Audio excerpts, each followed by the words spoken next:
Oke, baik. Assalamualaikum warahmatullahi wabarakatuh. Pada pertemuan kali ini kita akan melanjutkan pembahasan field report atau FR UTBK Fisika tahun 2019 ya.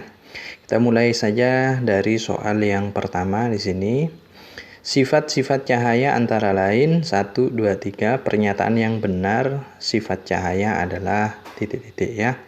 Seperti yang sudah kita pelajari sebelumnya, sifat-sifat cahaya diantaranya 1, cahaya bisa merambat lurus, kemudian merambat tanpa medium, karena dia termasuk dalam gelombang elektromagnetik ya. Kemudian yang ketiga dapat mengalami pemantulan atau refleksi, yang keempat pembiasan atau refraksi, 5 penguraian atau dispersi, 6 polarisasi. Polarisasi itu terserapnya sebagian arah getar cahaya gitu ya. Kemudian yang ketujuh bisa mengalami interferensi, perpaduan 2 atau lebih gelombang ya. Nah, kalau kita lihat optionnya di sini, 1 cahaya memiliki energi, benar cahaya memiliki energi ya. Cahaya merambat memerlukan medium, tidak, salah. Cahaya dapat terpolarisasi, benar ya. Jadi option yang tepat adalah 1 dan 3. Jadi jawabannya yang C ya. Kemudian soal yang kedua, di sini disediakan grafik tekanan terhadap volume ya. Grafik A, B, C gitu. Yang ditanyakan adalah usaha pada gas dari proses C ke A.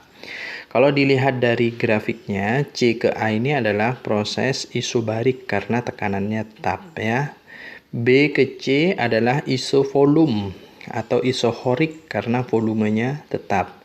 A ke B ini adalah grafik isotermik ya, isotermal. Nah, karena yang ditanyakan C ke A, prosesnya adalah isobar, rumus usahanya adalah P dikali dengan delta V. P yang dimaksud di sini di grafiknya adalah P2 ya, karena C ke A tekanannya adalah P2.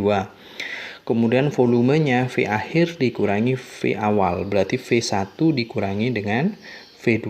Berarti option yang tepat adalah yang D ya. Jadi P2 dalam kurung V1 dikurang V2.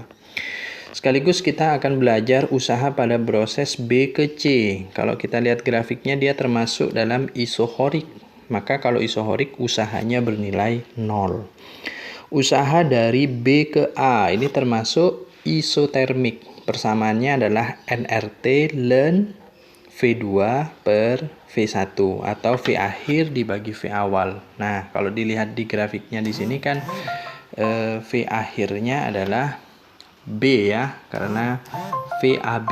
Nah, tapi saya tulisnya di sini VBA, berarti VA per VB. Kalau usaha pada A ke B berarti VB per VA, gitu ya.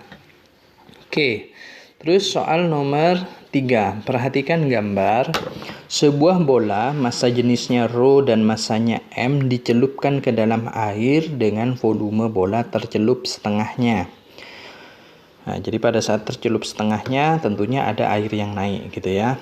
Gaya sebesar F diberikan pada bola dan bola tenggelam seluruhnya. Jika akibat hal tersebut ketinggian air naik setinggi H, jadi setelah saya berikan gaya F atau tercelup semuanya, ada air yang naik setinggi H dari permukaan awal. Maka luas penampang bejana tersebut adalah titik-titik. Oke, kalau kita lihat di sini luas penampangnya berbentuk lingkaran ya. Sementara nanti air naik setinggi H, berarti volume keseluruhan sebenarnya adalah volume tabung, yaitu luas alas dikali dengan tingginya ya.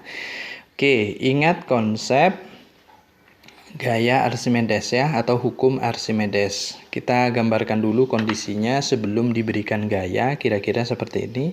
Jadi yang tercelup setengahnya tentunya sudah ada air yang naik ya. Ini adalah posisi setimbangnya di sini ya.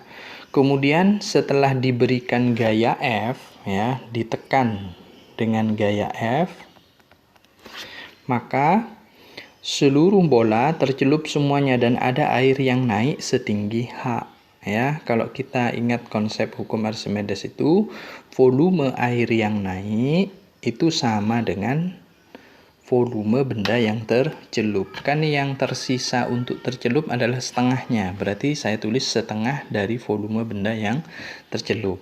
Nah, volume air yang naik di sini kan berarti luas penampang A dikali dengan tingginya sama dengan setengah. Nah, ingat volume ya. Dari konsep massa jenis, massa dibagi volume. Berarti volume kita ganti dengan massa per rho. Nah, kalau kita pindah ruaskan hanya menjadi A sama dengan massa per 2 kali rho dikali dengan H. Jadi jawaban yang tepat di situ adalah yang C ya. Oke, M per 2 rho H. Lanjut lagi soal nomor 4 di sini. Perhatikan pernyataan yang benar ya. Pernyataan berikut yang benar. ml kuadrat T pangkat negatif 2 adalah dimensi dari daya dan sebagainya. Mana yang benar ya? Oke, berarti kita harus paham rumusnya dulu ya. Daya disimbolkan dengan P besar. Rumusnya adalah usaha per waktu atau energi per waktu. Karena usaha dan energi itu memiliki satuan yang sama ya. Oke, ingat konsep usaha sendiri adalah gaya dikali dengan perpindahannya dibagi dengan waktu. Gaya satuannya kilogram meter per sekon kuadrat. Perpindahan satuannya adalah meter waktu sekon ya. Nah, sehingga dimensinya untuk massa kan M, kilogram itu M, meter itu dimensinya adalah L kuadrat karena M kali M. Kemudian di sini sekon pangkat 3 berarti T pangkat negatif 3. Maka option A di sini salah ya. Di sini pangkat negatif 2. Kalau kalor, ingat kalor itu juga salah satu bentuk energi ya. Ya, saya tuliskan aja identik dengan usaha.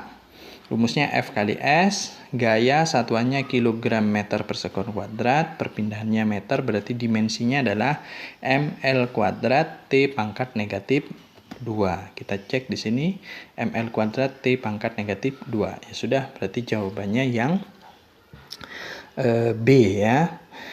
Sementara untuk option C energi di sini malah salah ya, pangkatnya negatif 3. Ingat energi kan sama dengan kalor, sama dengan usaha, harusnya ml kuadrat T pangkat negatif 2. Terus untuk momentum dan impuls. Momentum itu rumusnya adalah massa dikali kecepatan, berarti satuannya kilogram meter per sekon, maka dimensinya ml T pangkat negatif 1. Impuls, gaya dikali dengan selang waktu, gaya kilogram meter per sekon kuadrat, waktunya adalah sekon. Kita coret sekonnya sehingga dapat M L T pangkat negatif 1. Jadi impuls dan momentum itu termasuk besaran yang identik karena memiliki dimensi yang sama. Nah, di sini salah ya. Nah, ini kelebihan kuadrat ya. Kemudian di sini harusnya negatif 1. Oke. Terus soal yang terakhir di sini, perhatikan gambar sebuah peluru ditembakkan dari titik A. Agar peluru tepat mencapai titik B, maka besar kecepatan peluru ditembakkan adalah titik-titik. Jadi pelurunya ini ditembakkan dengan kecepatan berapa mula-mula, yang mana tinggi benda A-nya ini adalah 20 meter. Sementara titik B itu tingginya adalah 5 meter. Jadi bisa kita simpulkan bola ini mau bergerak ke titik B yang selisih tingginya adalah 15 meter ya, dan jarak mendatarnya adalah 4 meter. Nah, konsep geraknya di sini adalah gerak parabola ya. Berarti kita perlu analisis dulu pada sumbu X dan sumbu Y. Ingat, pada sumbu X, gerak parabola itu menganut konsep GLB, gerak lurus beraturan. Pada arah sumbu Y, kita gunakan konsep GLBB, gerak lurus berubah beraturan ya. Nah, pada sumbu X di sini kita punya persamaan S sama dengan V kali T, atau kalau dibalik V0X sama dengan X bagi T. Jadi V0X itu cara nyarinya adalah jarak dibagi dengan waktu. Jarak mendatarnya sudah ada, nilainya 4. Tinggal kita mencari waktu dari titik A ke B. Dengan cara apa?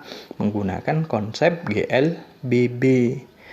Jadi Dari A ke B itu ketinggiannya saya simbolkan dengan Y ya. Persamaannya adalah V0Y dikali T plus setengah GT kuadrat. Nilai Y-nya kan 15 meter, selisih ya.